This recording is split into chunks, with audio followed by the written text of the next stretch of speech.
안녕하십니까. 제가 여기 설 저기가 아닌데 우리 목사님 덕분에 서게 됐습니다. 2019년 기억하시나요? 연말 기도줄 기억하시나요? 몇 분이나 되시나? 제가 2019년 연말 기도줄이 여기 일주일을 참여했어요. 참여하는 동안 제가 늘 고민하고 이거 어떻게 하지? 그런 생각으로 살아오던 때에 이 의문이 딱 풀어졌어요. 한 주일 동안 그날 그 주일 동안 뭐 하셨는지 기억하시죠? 네, 성령에 관한 개인적 신앙 부흥이라는 이 책을 가지고 목사님께서 말씀해 주셨고 제가 한 5번 정도 읽은 것 같아요. 그러면서 다른 사람하고 함께 나눠서 하기도 하고 또 멀리 경상도에 있는 분하고도 전화로도 하기도 하고 제가 이 경험을 해보니까 나 혼자 가지고 있을 것이 전혀 안 돼가지고요. 경상도, 충청도, 전라도 제가 아는 사람이 있는 곳마다 택배로 보내기도 하고 집에 찾아오면 전화기도 하고 이거 아냐고 이거 하셨냐고 제가 반드시 묻고 반드시 했습니다. 저를 조금 소개를 하는 게 좋을 것 같죠? 제가 거제도에서 태어났습니다. 거제도에서 태어났는데 저희 초등학교 다닐 때 담임 선생님이 저희 교인이었어요. 그래가지고 친구들이 우르르 다 모여가지고 교회를 오고 안식일 그때는 수업을 했기 때문에 못했지만 안식일 날 오후에 친구들 많이 또 우반 또 아랫반 뭐 이렇게 해가지고 예배를 드리고 이렇게 살다가 제가 이제 그 4학년, 5학년, 6학년이 지나고 이제 중학교 진급을 할 수 없었어요. 제가 저희 형편에 사실상 그때는 초등학교도 학비를 냈죠. 그거 내기도 어려웠고 중학교도 갈 수 없는데 선생님이 저를 주선해줘가 중학교도 가게 해주셨어요. 그렇게 해서 중학교 3학년이 됐는데 어느 날 제가 꿈을 꿨어요. 너무도 그 꿈이 선명한 거예요. 어릴 때 나무도 하고 들에 가서 나물도 캐고 또 바다에 가서 조개도 잡고 그렇게 살았거든요. 근데 어느 날 제가 나무하러 다니는 그 산길에 사람들이 쭉 올라가는 것이 보였어요. 그때는 제가 촉이 뭔지 몰랐어요.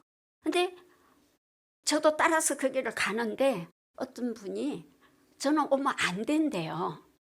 왜 그러냐 그랬더니 너는 침례를 받지 않았기 때문에 여기 같이 못 가 이러는 거예요. 그래서 제가 침례를 받아야 함께 갈 수 있는구나. 뭐 그때는 제가 뭘 잘 몰랐으니까 그래서 중학교 3학년 때 그래 내가 침례를 받고 안식일을 이제 지켜야지. 제가 이런 결심을 하고 1963년 11월 13일 날 바닷가에서 침례를 받았습니다. 그래서 올해가 만 60년 되는 해입니다. 그래서 제가 뭐 저기 하면 진짜 해갑잔치 이 중생일에 해갑잔치를 해야지 뭐 우리가 태어난 그 날 생일을 기억하는 것보다 더 의미 있지 않을까 저는 그렇게 생각하면서 하나님께서 저희를 60년 동안 교회 안에서 이렇게 살게 해주셨는데 그때 당시 나왔던 친구들이 한 명도 교회 안에 없어요. 저 혼자 남았어요. 그래서 때로는 어떤 친구들은 순복음교회로 어떤 친구들은 일요일교회로 어떤 친구들은 전혀 교회를 나오지 않고 열심히 다녔거든요. 왜 그런가면 새벽 기도를 저 밑에서부터 깨워서 올라와요. 그래가지고 이제 교회 가까이까지 이렇게 가서 굉장히 열심히 다녔는데 결과는 저는 왜 남아있는가. 중학교 졸업을 하고 안식일을 안 지키면 나는 학교를 안 간다. 이런 마음으로 중학교 졸업을 하고 학교를 가지 않았어요. 그래서 1년 동안 쉬는 동안에 저희 교회 전도사님이 계셨는데 그 전도사님이 너가 영남 삼육 학교를 가라 이렇게 이야기를 해주셨어요. 지금 고향에서 중학교 나올 형편도 못 되는데 유학을 가라 하니 그 경산에 있었거든요. 그게 대구 밑에 경산에 영남 삼육을 가라고 이야기를 해주는 거예요. 저가 그거 할 수 없는데 그래도 용기를 내고 손에 든 돈도 없이 무작정 출발했어요. 지금 가만히 헤아리 보니까 어떻게 졸업을 했는지를 모르겠어요. 그래서 졸업을 하고 옛날에는 부산 위생병원 그리고 지금 삼육 부산병원 그렇게 표현하죠. 제가 거기 가서 3년 동안 간호조무사 일을 했어요. 그래서 제가 꿈이 내가 간호사가 돼야지. 그러고는 3년 동안 그때 당시 월급이 7,000원이었어요. 저 기억으로. 그걸 모아가지고 삼육보건대 거기를 지원을 했습니다. 그래서 중학교 졸업하고 1년 놀았죠. 이제 고등학교 졸업하고 3년을 놀았죠. 4년을 놀았는데 도전을 했어요. 그래서 등록금을 겨우 마련을 했는데 교과서가 제가 졸업하고 다 바뀌어버렸어요. 그래서 시험을 치려고 하니 막연한 거예요. 어떡하지?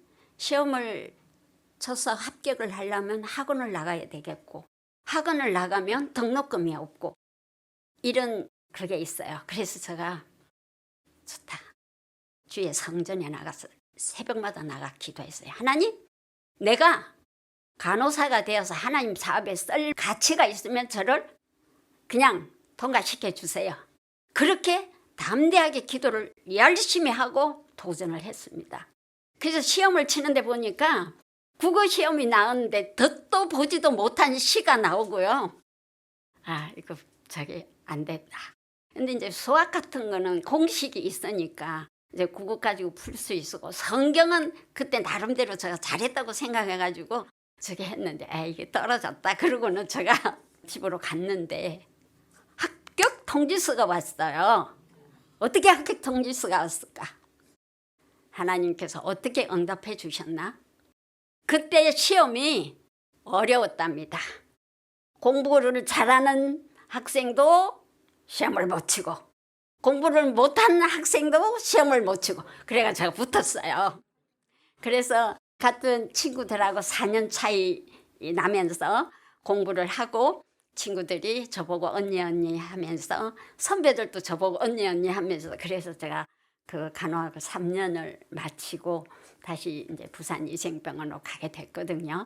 그래서 저는 저의 이제 신앙생활의 발단이 그렇게 됐습니다. 그렇게 저를 소개해 드리고요.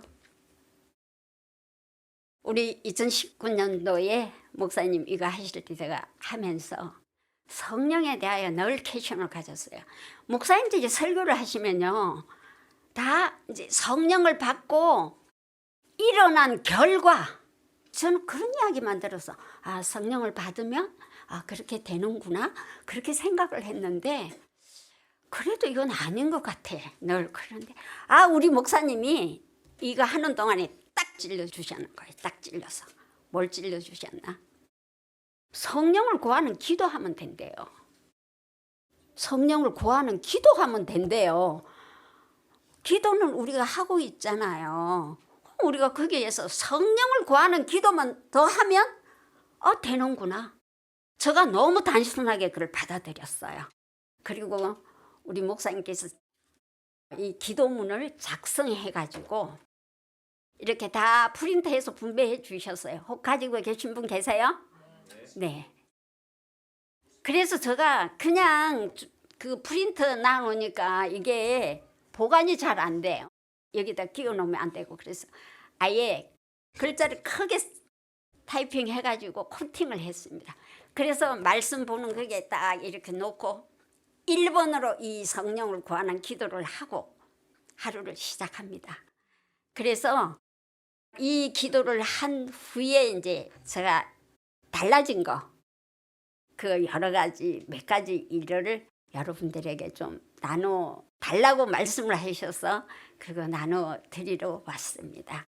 그렇게 해가지고 제가 이 성령을 구하는 기도를 처음에는 제가 이제 12월 달에 했으니까 1월, 2월이 있잖아요. 2020년 1월, 2월 동안에 제가 이제 기도 작성을 한번 해봐 봤어요. 근데 기도를 하는데 어떻게 마음이 안 들어. 그래서 20년 3월 1일부터 목사님이 이게 프린터 해준 이 기도문을 가지고 기도하기를 시작을 했습니다. 3월 1일부터 이제 기도를 하면서 하는데, 우리 그때 당시 코로나로 어렵고 교회들이 뭐 우리 교우님들 교회 오기도 어렵고 여러 가지 일들이 많았었잖아요. 이제 그러는 가운데서 제가 어떤 기도문을 알게 됐냐면, 그게 아마 67쪽인지 몇 쪽에 있어요. 여기 그게 보면 짧은 기도문이 또 나와 있어요. 그 기도문에 하나님, 성령을 통하여 내가 나를 위하여 해야 될 일, 그 다음에 내가 가족을 위하여 해야 될 일, 그 다음에 내가 나가는 교회를 위하여 해야 될 일이 무엇입니까 하고 기도를 드리기 시작했습니다. 그랬더니 이제 저에게 이제 일어나는 일들도 있는데, 교회를 위해서 내가 해야 할 일이 보였어요.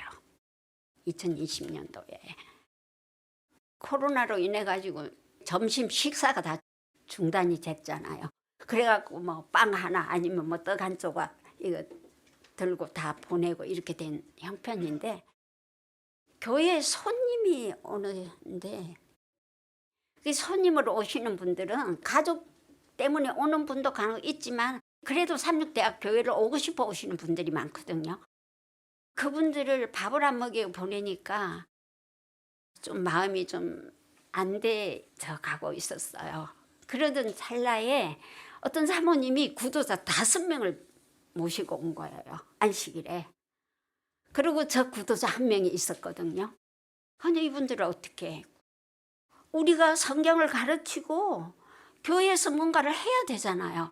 설교만 듣고 그냥 가버리고, 설교만 듣고 가버리고, 교재도 없고 말씀도 넣을 수도 없고, 아 이건 아니다. 그게 딱 저 눈에 보이더라고요. 그래서 그 사모님과 제가, 사모님 우리 반찬 한 가지씩 해가지고 우리 집사실에서 손님 대접합시다. 다른 사람 몰라도 우리 이 구도자들을 위해서 대접을 합시다 이러면서 이제 그걸 하기를 시작을 했는데, 이 또 대학이다 보니까요 그것도 못하게 되더라고요. 그 집사실에서 손님 대접하는 것도 하지 말라고 하더라고요. 그래서 이거 어떡하지? 그렇게 하다가, 사실 저희 집이 손님을 오십시오 오십시오 할 형편은 안 되거든요. 근데 너가 집이 가까우니까, 제가 삼육대가 후문에 있어요. 멀리 가면 차를 타고 이렇게 가야 되는데 가까우니까 너가 밥을 내 하는 음성이 들리는 거예요. 그래서 그냥 그 필요도 느껴지고 그 음성도 들리고, 그래서 제가 시작했어요.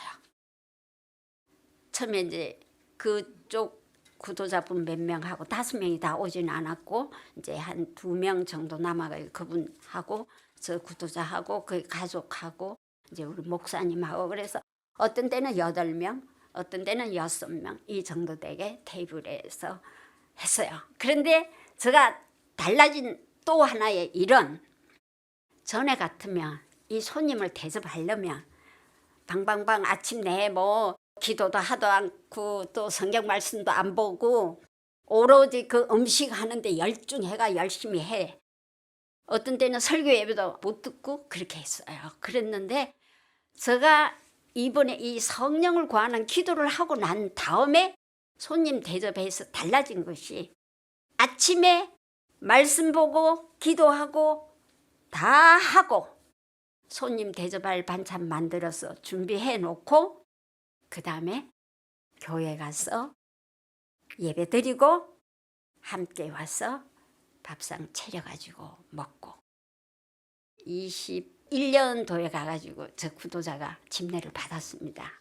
이제 20년에 시작했는데 21년에 가갖고 이제 집례를 받고, 이제 집례를 받아도 집례 받았다 다 끝 아니잖아요.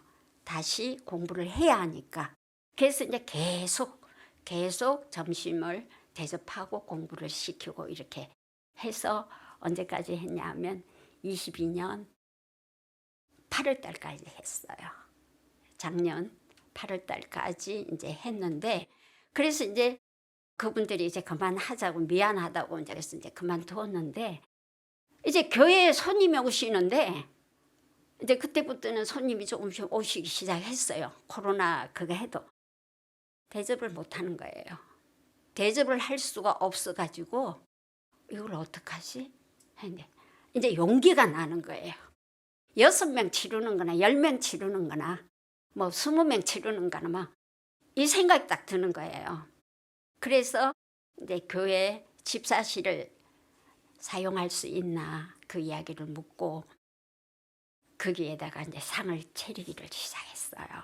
언젠가 하면 이제 22년 1월 제가 제안을 했어요. 수석 집사한테. 이거 점심을 해야 된다. 이거 교인들 그냥 이렇게 보내면 안 된다. 안 되겠다. 손님들에게라도 우리가 해야 된다. 이렇게 하면서 이제 권하고 목사님한테도 말씀을 드리고 해가지고, 그러니까 집사님들이 이제 편해지면 더 편해지고 싶어요. 코로나 때문에 안 하다가 보니까 할 용기를 안 내는 거예요, 사람들이 다. 그래서 제가 그 6명 체리는 10명 체리는 똑같은 거니까 제가 용감하게 내가 하겠다. 그렇게 했더니 또 같이 하실 집사님들이 몇 명이 같이 협력을 해 주시더라고요. 그래서 이제 매 안식일마다 이렇게 음식을 해서 밥을 해가지고 대접을 했는데, 이제 한 2달 정도 하니까 교회에서 좀 미안했든지 어쨌는지 3월부터는 집사 주체로 하시겠다고 그러더라고요. 그러시라고. 내가 내 혼자 복 받을 이유가 없어. 함께 복 받자. 내가 이제 그러면서. 근데 사실상 제가 이거 하고 복 많이 받았거든요. 뭐 복이 뭐 하늘에서 뭐 돈이 떨어지는 복이 아니라 여러 가지 삶에 참 감사할 일들이 많이 생겨나고, 정말 저 얼굴이 이런 얼굴이 아니에요. 저는 좀 이렇게 뭐랄까 좀 무섭대요. 저 얼굴을 보고. 얼굴이 펴지고요. 감사가 넘치니까 제 얼굴이 달라졌어요. 그렇게 해가지고는 이 파트락을 시작해서 지금은 아주 잘하고 있어요. 그래서 제가 했다기보다는 성령의 역사가 없이는 절대 할 수 없는 겁니다. 누가 감히 그런 용기가 나겠어요? 용기 안 납니다. 저도 그렇게 못합니다. 그런데 매일 정말 제가 2020년 3월 1일부터 성령을 구하는 기도를 매일 아침 했습니다. 매일 아침. 그렇게 한 저에게 성령께서 저를 통하여 교회에 무엇을 해야 될지를 가르쳐 주셨고, 제가 그거를 할 수 있는 용기를 주셔가지고 일을 하게 되었습니다. 절대로 제가 한 거 아니거든요. 그래서 이걸 옛날에는 이게 봉사하면요, 우리가 누구는 왔느니 안 왔느니 얌체니 어쩌니 와서 밥만 먹고 간다느니 그런 것들을 막 우리가 막 하고 이랬잖아요. 저도 이제 그런 데 가서 그래 뭐 이러면서 했는데 전혀 그 마음이 없는 거예요. 이건 놀라운 겁니다. 정말 성품 변화가 뭡니까? 이런 것들이 성품 변화 아니겠어요? 그래서 주님 감사합니다. 저 주님 오시는 그날까지 이렇게 살 수 있도록 저를 도와주세요. 이제 또 거기에 기도를 더 붙여가지고 이제 그렇게 살아가는데, 또 저는 좀 일을 많이 하는 저기가 돼가 어릴 때부터 책 읽는 걸 잘 못해요. 책이 잘 안 잡아져요. 그런데 이 성령을 구하는 기도를 통하여 책이 잡아졌습니다.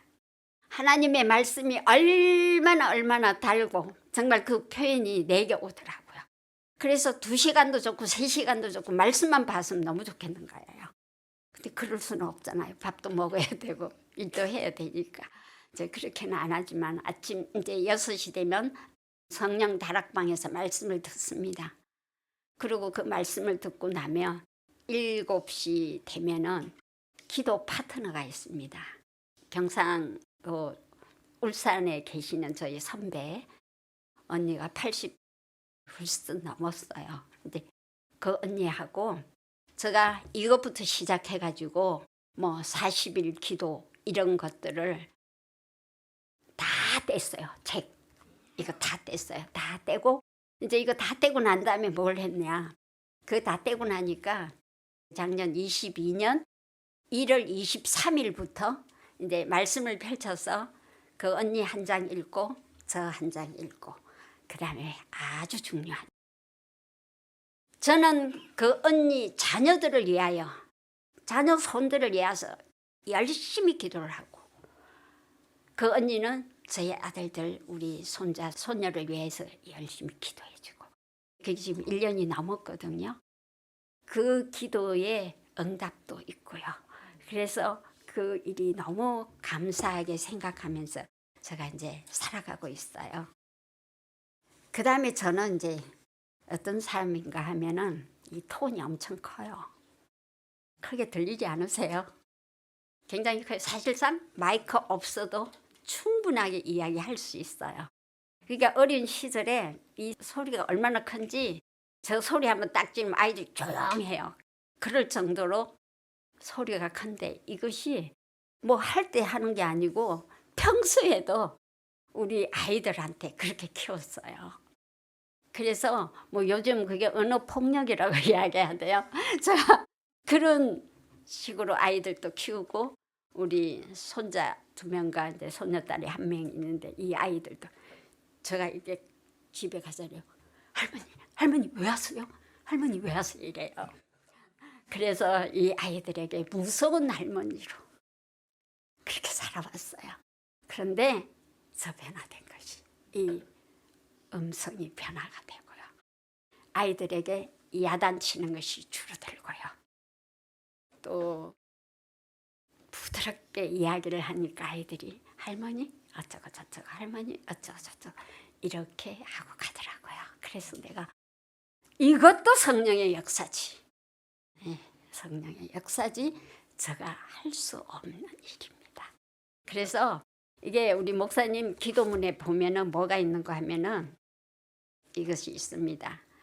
성령의 능력을 의지하여 복음을 전하는 일과 품성을 변화시키는 것이 저희 인생의 목적이 되게 하여 주시옵소서 하는 이 대목을 제가 이렇게 줄을 딱 쳐놔놨어요.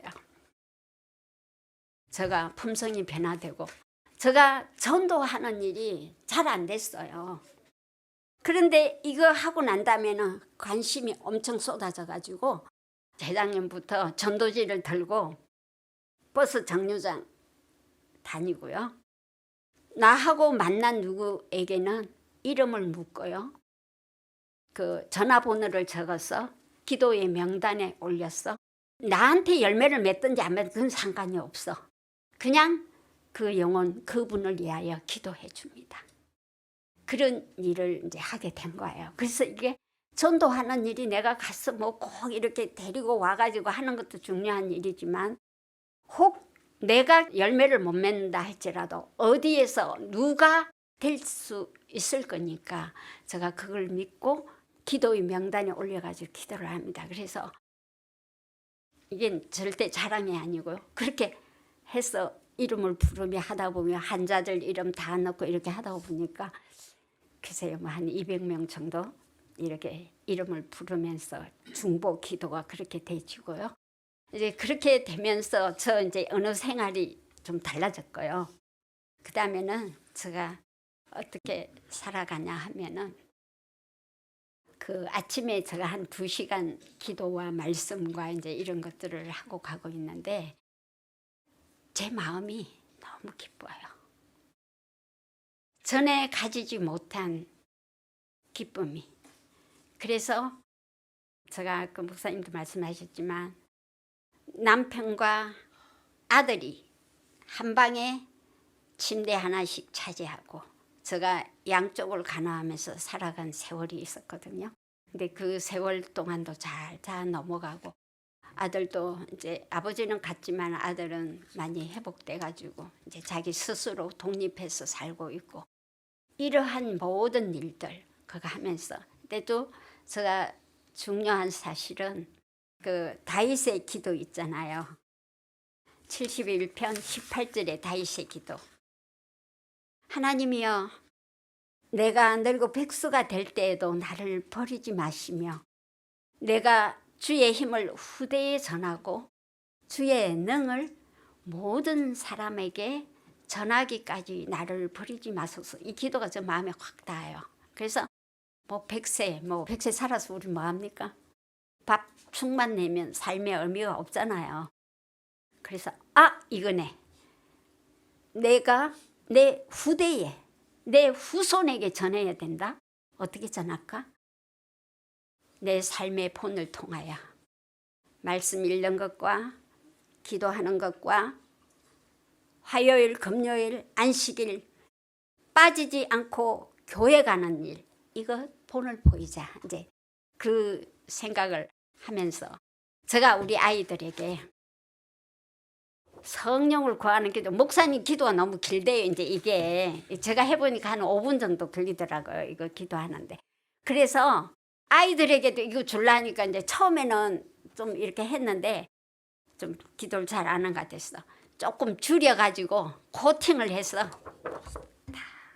아이 셋한테 나누어주고 우리 아들 며느리한테도 다 나누어줘가지고 우리 성령을 구하는 기도를 하자. 해야 일이 됩니다. 그냥 교회만 왔다 갔다 해가지고 문턱만 밟고 다니는 교인이 되면 안 되잖아요. 그래서 우리 아이들을 신앙에서 잘 키울 수 있는 방법이 내가 깨어났으니까, 내가 달라졌으니까 아이들에게도 한번 해보자. 그러고 이 기도문을 아이들에게도 나눠줬습니다. 그래서 가끔 우리 큰손주 중학교 3학년인데 이래, 할머니 성령 기도를 했더니요 화가 나야 되는데 화가 안 나요 이래요. 그래서 지금 날마다 체크는 못하지만 그래도 이 아이들에게 이렇게까지 준비해서 제가 주고 어떠한 방법으로든지 하나님 안에서 살아갈 수 있는 그 아이들이 되게 하기 위하여 제가 정말 이런 일을 해야겠구나. 오래 살면 뭐합니까? 오래 살면 그 아이들을 위하여 기도하고 그 아이들의 본이 되고, 저희가 말씀과 기도와 이런 모든 것들을 통하여 아이들에게 보여주는 그러한 삶을 살아야 된다라고 생각했습니다. 그리고 제가 잠깐 저의 이야기를 했지만 부자선제 187쪽에 이런 말씀이 있더라고요. 때때로 그리스도인은 자신의 지난 생애를 회고하며 시련 중에 붙드시고 모든 것이 어둡고 험악하게 보일 때에 그의 앞에 길을 열어주시고 힘이 되실 때에 그를 소생시킨 하나님이 귀중한 구원을 감사함으로 회상하여야 한다. 그는 그 모두를 하늘 천사들의 돌봄의 증거로 인식하여야 한다. 이 헤아릴 수 없는 축복들을 고려하여 그는 종종 겸허하고 감사하는 마음으로 여호와께서 내게 주신 모든 은혜를 무엇으로 보답할꼬. 저는 제 평생 남은 생애 동안 여호와께서 내게 베푼 은혜, 정말 내가 이 학교를 대학까지 나와도 우리 집에 돈 한 푼 받지 않고 이 하나님의 은혜로 여기까지 온 거, 목회자의 아내가 되어서 여기까지 온 거, 또 사랑하는 자녀들을 또 주 안에서 살아가게 인도하여 가는 이러한 삶이 얼마나 감사하고 은혜의 은혜인지를 모른다. 그 삶을 제가 알게 되었습니다. 그래서 또 하나의 말씀을 보다가 고린도후서 6장 10절이 딱 눈에 들어오더라고요.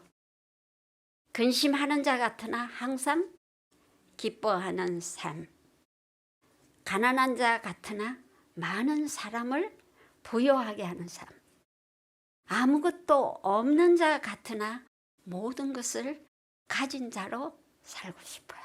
이 말씀이 요 근래에 와서 마음에 와닿아가지고 제가 이거를 온데다 붙여놨어요. 정말 항상 기뻐하는 삶, 감사하는 삶, 이렇게 살아갈 살아가기로 제가 결심하고 그 삶을 살기 위하여 성령께 날마다 구하고 그렇게 살아가고 있어요. 우리 모두 재림을 위한 준비 뭐 할 겁니까? 재림을 위한 준비 어떻게 해야 되죠?